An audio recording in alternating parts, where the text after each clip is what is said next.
Welcome to another episode of Data Gurus. I'm so excited to welcome Jay Walker Smith to the podcast. I had the opportunity to see him live at a conference not too long ago, prior this year, and he was fascinating. He currently is the knowledge lead at Kantar, knows lots of interesting things, and I'm happy to welcome you, Walker. Thank you very much. I'm very glad to be here. Appreciate it. Yeah, thank you. Um, typically what I do is I just love like sometimes when I interview my guests, I always think, would I like their job? Like, is that something and I really think I would love your job. Well, thank And I'm sure it required a lot of hard work and dedication to get to do what you're doing. Be great if mostly luck. was well, I believe you get more luck the harder you work or the Yeah, smarter you work. How's right. that? Just a little bit of background for our Sure. listeners as to how you got to this place. Yeah. So, I am part of Kantar, which, as I think everybody probably knows, is one of the largest research and consulting firms around the world. And I got there through a company called Yankelovich. Oh, yeah. Was a research company in the U.S. That was started in 1957 by Daniel Yankelovich and a couple of his partners. And I joined the firm in the very early 90s, and I was president of the business when we merged with the Henley Center, which was a part of Kantar. And I had done a lot of things at Yankelovich over the years, but one of the things that I have done the most and got involved with and now continue to do full time is work with our trends and futures business, helping our clients anticipate where consumer values and consumer lifestyles are headed. So, um, a lot of engagement over the years with our monitor product and with a lot of the things we've done in our futures practice. So that's kind of a short version of all that. Yeah. Yeah, that's great. And what is the skill that you've really leaned on the most in your current role? Well, now that's a very interesting question I've never been asked before. So uh, I think it would be just understanding what motivates people and what Yeah. people are looking for in their lifestyles. I often say that Monitor is the study of how people define the good life. It's a study of what people define as success, what people have as their aspirations and ambitions, and therefore what brands need to do in order to connect effectively with consumers. What is it that people want in their lifestyles to fulfill their aspirations, and how Mhm. do brands take advantage of what people feel is success in their lives? So, kind of understanding all of that, I think, is important. But I have over the years turned into an amateur economist, an amateur demographer, and amateur social psychologist. All of those kinds of things come into it as we Yeah. to make sense of these broader shifts in the consumer mood and landscape. Very interesting. And let's dive into that. I mean, Yeah. we are close to the election and there's a lot of and Yeah. we'll keep politics out of it, but Maybe. there's a lot of different moods that consumers are really feeling Yeah. today. Yeah. Um, where do you think we're headed in terms of, Yeah. overall consumer sentiment as it relates to the economy, as it relates to their aspirational aspirations of their life? Yeah. Well, we have a consumer that is full of paradoxes right now. So Yeah. oftentimes it's pretty easy to get a sense of what's going on in people's heads. That this is not one of those moments. So we do see that people are spending money. Consumer Yeah. spending continues to be strong. Retail sales growth continues to be strong. So people are engaged in the marketplace, and yet by and large, people don't feel very good about it. Mm. So when you look at consumer sentiment data, it is the equivalent of consumer sentiment that we've seen in the past during periods of recession. So that's Okay. kind of the word I use with clients to describe how people think about the economy right now and to a large extent how they think about their prospects. They think of it as recessionary. And yet consumer spending is very strong because household balance sheets really look pretty good right now. Now there are a lot of reasons for that, but it is this kind of paradox. I think what's weighing on people's minds is a lot of the uncertainty about what's Yeah. ahead. And I think just in the past 4 years, people have finally come to realize that since the turn of the century, and there's a lot of third party data to corroborate this, we've lived in a much more volatile marketplace than we did in the 20 or 25 years prior to the turn of the century. So, this kind of volatility, these swings from good to bad, from certain to uncertain, are just finally beginning to weigh on people. Mhm. I think people are feeling a little disenchanted with that. Now, some of that is going to come out in this election, but Right. part of it is coming out in the ways in which people want brands to connect with them. Yeah. The uncertainty is obviously since COVID, Yeah, life has been uncertain. Would it you has would you been. agree with that? Like that Yes, nothing yeah. has remained the same except for the fact that things are gonna change. I think that's Well, what's and I actually think the overhang goes back, further than that. So Okay. I think we're still living under the shadow of the financial crisis in 2007, 8, 9, Wow. 10. Okay. A lot of the shape of the economy, Yeah. was established, in the wake of the Mhm. financial crisis. And certainly a lot of the strategies of the Federal Reserve continue to reflect strategies that were used then. Took us a long time to get past the unemployment recession. Then we had a sort of a brief period of a few good years and then headed right into COVID. So it is this kind of volatility between good and bad that I think people are being reflected. But I do think the pandemic kind of brought it all together. Yeah. And Yeah. and then since the pandemic, we've had an Y inflationary spike, we've Yes. had more wars around the world, we've had supply chain crises, not just one, but a couple. All of this, has weighed on people, and Yeah. I do think people feel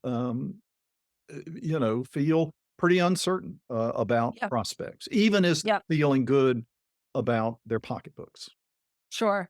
I mean, in some ways, I'd also throw out Yeah. technology Yes. advancements as well, right? In I should terms have of said that as well. Yes, yeah, yeah. absolutely. Yeah, yeah, yeah. And so how do brands, obviously Kantar has impressive brands that they work with Yeah. to guide them and to make recommendations, but what are you seeing kind of at a macro level that of how brands are dealing with this consumer uncertainty? Well, I think brands are trying to figure out what they say to consumers, and Mhm. we do hear consumers saying, what I really want is kind of just getting back to normal. Yeah. We don't see consumers saying, "Hey, I'm looking forward to the next big thing," although we do see consumers participating in the next big thing, but it tends to be the next big thing that's grounded in something that feels, a little bit normal. My word for it is boring. Foundational. You Yeah. know, Yeah. they Yeah. Yeah. so Yeah. Barbie was a big phenomenon a Yes. couple of years ago. Could there be a more common, toy, for Right. girls and young women around the world than the Barbie doll? It's Right. a very ordinary, normal thing, and we get our excitement from those kinds of things. There's a lot of that going on. People are looking for reassurance. They're looking for more security.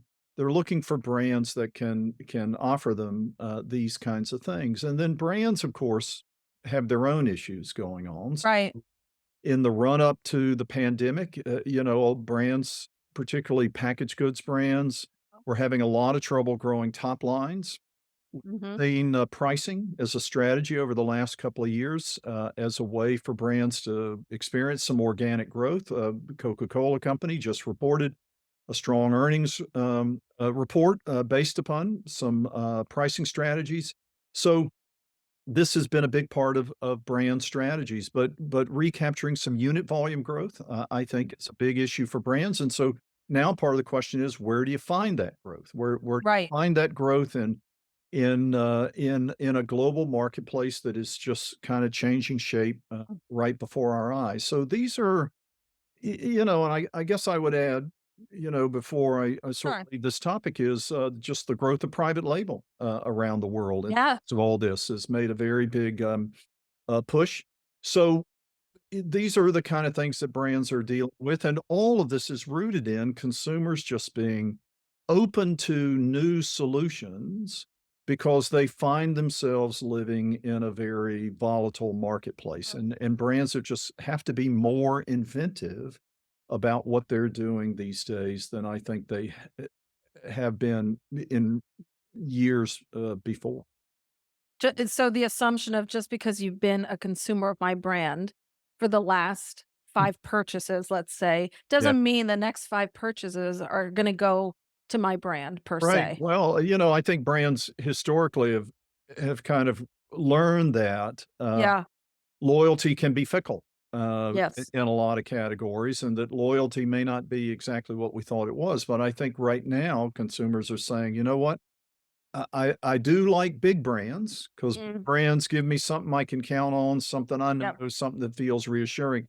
But oftentimes, big brands don't feel like they're addressing kind of needs that I have now, the way that I feel now. So these new brands, there are Mhm. many new brands coming along, are doing a better job of responding to the well-being that I'm looking for. Sure. The better mental health, that I'm Mhm. looking for. They're more conscious of how they affect, my time, than, other brands I bought in the past. So there are all kinds of opportunity Yeah. to lean into this need for some kind of reassurance and security in the midst of volatility that big brands and small brands, can leverage. I think that with the I mean, social media has been around for a long Yeah. time, but with everybody going digital, let's say, or the acceleration of digital through the pandemic, Yeah. f gave voice to almost and I don't know if this is a legit word, but stakeholder capitalism, right? Yeah, yeah, Like, yeah, sure.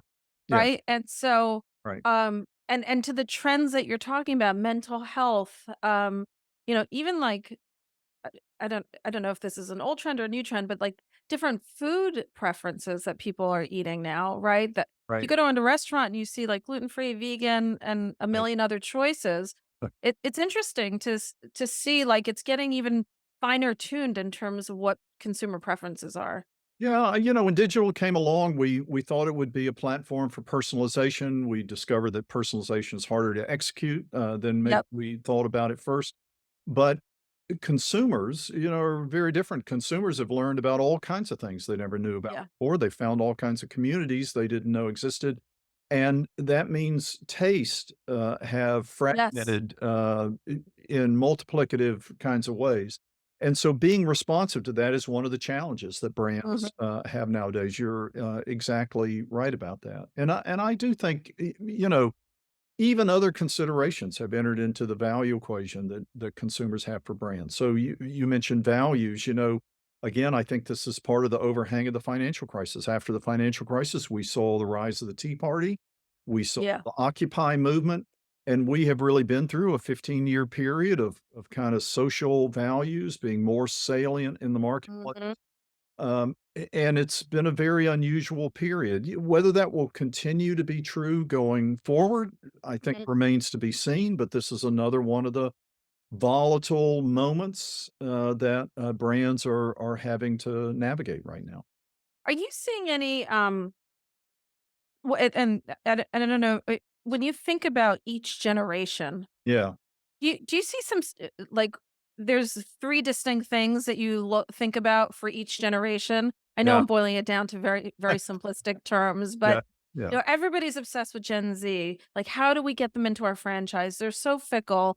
right, And then obviously we've talked so much about millennials, but like, do you see yeah. really contrasting things between generations? We do, and, the study of generations is one of the things that Yankelovich pioneered way back in the 1960s. So that has been a constant lens that we use to Okay. look at the marketplace, and so, yes, we do see Gen Z actually being, kind of a generation that is defying a lot of our expectations, about, younger consumers. So many of the things that we've kind of taken for granted with Mm, your consumers at the past are represent generational divergence with Gen Z, and a part of that is just the way they're coming of age and the right. kinds of things that are true as they are coming of age. So, for example, this is a generation that is getting married and starting households at a much later age than we have seen Yes. in the past. Now, this is not something that occurred overnight. Yeah. It's been growing for a long time. We've really been talking about it for, a few decades, at Kantar and Yankelovich before that. Mhm. This is the generation now that on average gets married in their late 20s, early 30s. They don't have children until their early 30s. So they're not buying houses until their late 20s, early 30s. Right. So their needs are very different as Mhm. householders. And while millennials were a lot like this too, they did tend to get started at 3 to 5 years earlier. So again, just a generational difference. We see Right. Gen Z coming along in in the midst of a much more transactional era, uh, Okay. a much more transactional mindset about how they want to engage in the marketplace. Interesting. We see Gen Z coming of age at a time when mental health Mm. is one of the biggest priorities. We've seen it with athletes, we've seen it with celebrities. Mhm. It's all the talk about social media, and now we see all kinds of disturbing data from the CDC and the NIH about the state of mental health.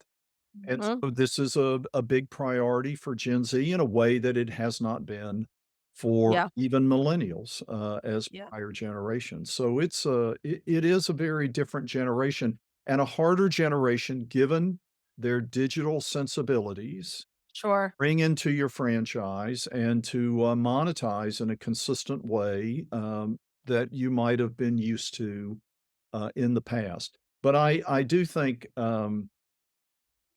digital is really defining the way in which you've got to Mhm. engage this generation, if not from a retail standpoint, at the very least, from a communication standpoint, because this is where Mhm. they're getting all of their information, Yeah. your brain. Yeah. And frankly, with AI, we're going to reach a stage pretty soon where a lot of the engagement with marketing is going to get handed off to AI enabled apps. You're Right. going to say, I don't wanna watch all this advertising about laundry detergent. I'll get my app to do it, you know, Yes. it'll figure out the right one for me. If I don't like it, I'll make it change it, but in the meantime, I don't have to use my time Right. To for sit and watch. to sit and watch Yeah. it, to buy it, and this is the generation that is gonna pioneer that. Isn't that amazing? So marketers kinda think we know how people shop, we think we know Right. what the shopping journey is. We have absolutely no idea how Gen Z is gonna change that shopping Mhm. journey because 'cause they're gonna use technologies to do it.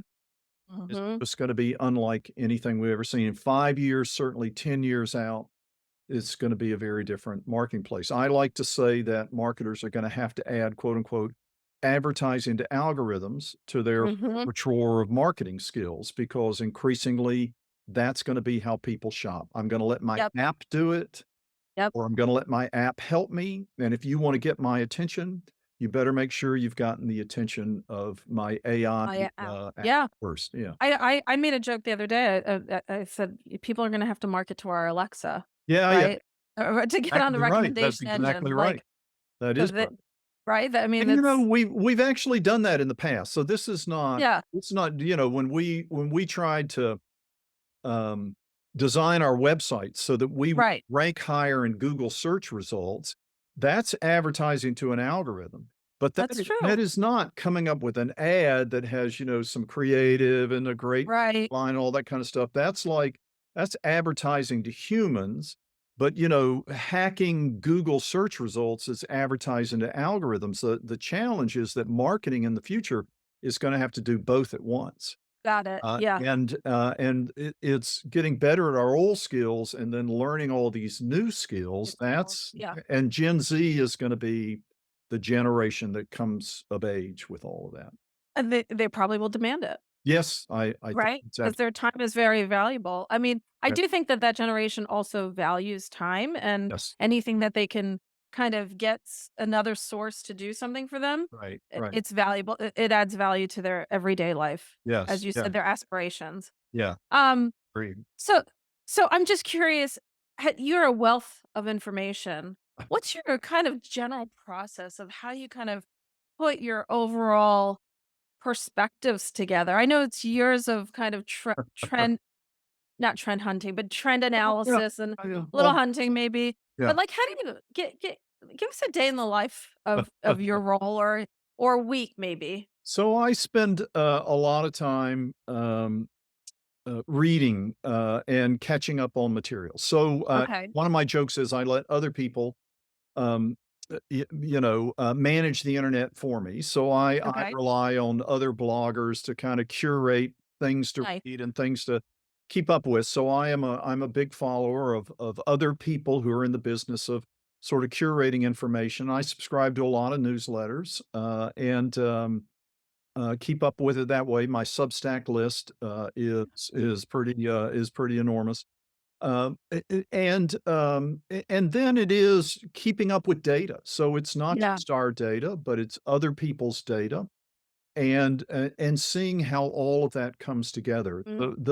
The little what we do within our monitor business and our futures practice Mhm. is try to keep our eye on the storyline of the marketplace. So we kind of Okay. view ourselves as being in the business of curating information for our clients because our definition of an expert is not the person who can regurgitate everything that they know about a topic, but a person who can tell you what is safe to ignore and therefore what you need to concentrate on. And we kind of Focus. feel like that's our business, telling people not just what they need to know, but Yes. what they can ignore because we've already processed it for them. And we're just trying to tell them the story of the marketplace. So Mhm. we're kind of data storytellers, but it does involve being very wide ranging Yeah. in the things that we look at. I think I'm a pretty good consumer of economic literature and demographic literature. I'm not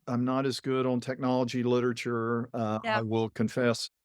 Um, and then everything to do with data and polling. Mhm. So we just try to cast a very wide net. Wide net. Yeah. Well, I like how you said that because the marketplace is noisy, Yes, and it it is, always I right. mean, there's always something coming in and, like, fear, uncertainty, and doubt, right? Right, And a right, client has to kinda right, digest all that. right, But I like the notion of ignore these 5 things, right, focus on this. This is the long game here. This is what you right. gotta focus on. Yeah, and Um, that's how business decision makers, operate.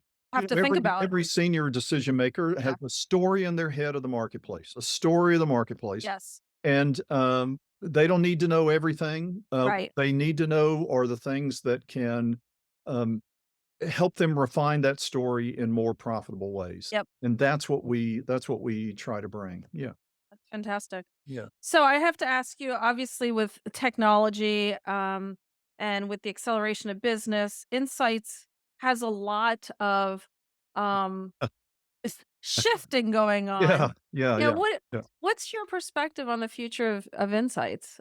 Um, well, we thought a lot about this topic, as Okay, well. I think, you know, AI is gonna do 2 things. So one is AI is just gonna take over what are today the mundane task. right. The mundane task of every era are different, and they always get taken over by technology. So that's Yes. gonna happen. The second thing AI is gonna do is gonna further reduce the cost of accessing information. It's just gonna make it cheaper and cheaper, Hmm. access more and more information. So we are headed to even more of a glut, of information Of in the information. future. Yep. So, sorting through this information, as I was just describing, and figuring out what the story of the marketplace is gonna be an even bigger job of insight, Right. in the future. Because I think the big contribution that AI is gonna have is it's gonna give us access to more. Right. It's not necessarily gonna get better at figuring out what that storyline is Mhm. and where the opportunities are. Now, there are a lot of people who think AI will do that and AI will be creative. I'm a little more skeptical of that. Okay.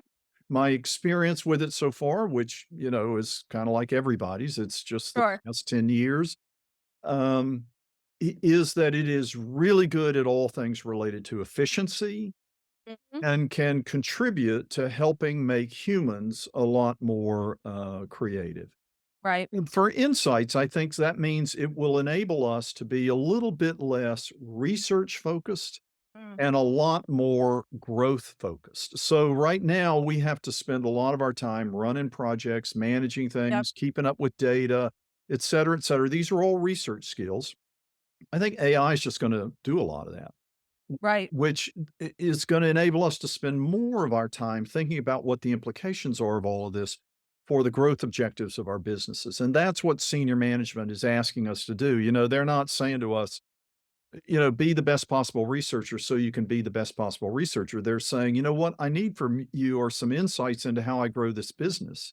And I'm Yeah. depending upon you to do a good job of research in order to come up with that. But if AI comes along, I think senior managers is just going to go, if you're not coming up with better insights about growth now, now Yeah. I've paid for all that AI to run your projects, what do I need you for? Yeah.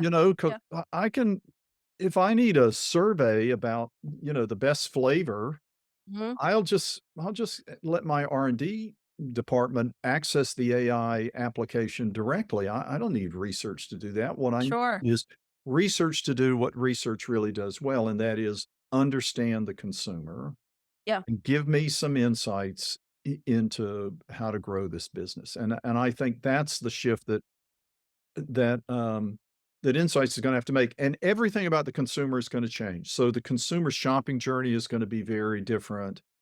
The social, aspect, of Mhm. shopping is gonna be very different. Subscription models and services models are gonna be much more important in the future than they have been in the past. All of these things are gonna grow. I think they mean some pretty fundamental changes, and insights gonna have to get expert in all that stuff. Yeah, I totally agree, and I think it will attract I mean, I think the industry will have to invest Yeah, in kind of helping those resources become better yeah, in, creative insights, maybe even more business minded to be able to right, link the right. insights to the business problem that they're trying to answer, Yeah, yeah, um, but also attract different kind of talent. Like, we've talked yeah. about this blend of creativity and Right, tech, right, right? right. Yeah, How do we bring that to bear? yeah, yeah, yeah, I think that's right. I think figuring out what the job description is for the insights Yes. professional of the future is a big question, and I do think it's gonna involve a lot more technology facility. Mm. I think sometimes we forget that half of research is not, quantitatively oriented, so we got a lot Right. of people involved in research right now, um, for whom, quantitative expertise is not a part of their job description. That's Mhm. not a bad thing. Right. And that doesn't block them off from any part of the future, but it is just to say that research per se is not necessarily a technical skill profession. And so I think research has got a lot of transition to do in Too. terms of that. And I think we'll be asking for people who have more of a strategic sensibility, Mhm. who Mhm. think more about growth issues, Mhm. experts in growth as opposed to experts in research per se. Agreed, agreed. I think I've said this before, it's being able to actually craft and understand the question that you have to answer, Yeah, exactly. right? Yeah, Versus reporting kind of the research news, if you right, will. right. Yeah. Yeah, I would Okay. completely agree. Yeah. Thank you so much for joining me, Walker. I Well, really thank have loved our conversation. I feel like I could talk to you for hours about this stuff, so I appreciate you taking the time. yeah, thank you very much. I really appreciate being here. Yeah, and I will point out that those are real records behind you, which I They love. I think are. it's take care. Thank you.